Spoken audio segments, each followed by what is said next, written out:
агенти мубориза бо коррупсияи Тоҷикистон рӯзи 4 январ аз анҷоми тафтиши пешакӣ ва ба додгоҳ супурдани парвандаи Азизахон Валаматова, директори муассисаи давлатии маркази дастгирии оила ва кӯдаки шаҳри Хуҷанд хабар дод. Бино ба иттилои маркази матбуоти агенти, Валаматова Азизахон Хотамовна дар асоси қарори раиси шаҳри Хуҷанд ба вазифаи директори муассисаи давлатии маркази дастгирии оила ва кӯдаки шаҳри Хуҷанд таъин гардида, шахси мансабдор ба ҳисоб рафта, дар чунин ҳолат ба содир намудани ҷинояти гирифтани пора даст задааст.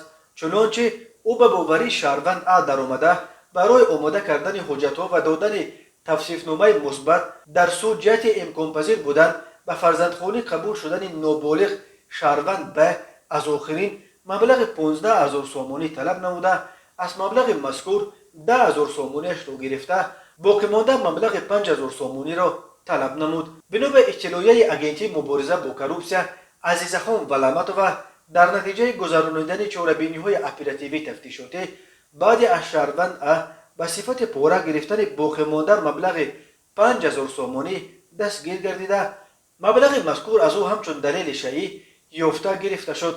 Вобаста ба ҳолати мазкур нисбат ба Валаматова Азизахон бар асоси моддаи 319 қисми 1 Кодекси ҷиноятии ҷумҳурии Тоҷикистон бо иттиҳоми гирифтани пора аз ҷониби шахси мансабдор парвандаи ҷиноятӣ оғоз карда шуд. Баъди пора ба итмом расондани тафтиши пешакӣ, парвандаи ҷиноятии мазкур бо tasdiqi фикри айбдоркунӣ ба суд ирсол карда шуд.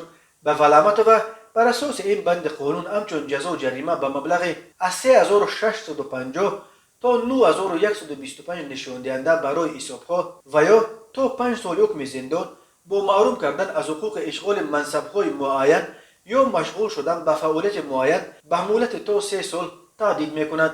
Назари Азизахон Валаматова ва ё наздикону адвокати ӯ ба иттиҳоми ба зиддаш эълон шуда ҳанӯз дастрас нашудааст. Фарзандхонӣ яке аз соҳаҳои фасодзада дар Тоҷикистон ба шумор меравад. ин бисёрии оилаҳои муштоқи фарзандро дар ин ҷумҳурӣ маҷбур мекунад роҳҳои алтернативии фарзандхониро ҷустуҷӯ кунанд.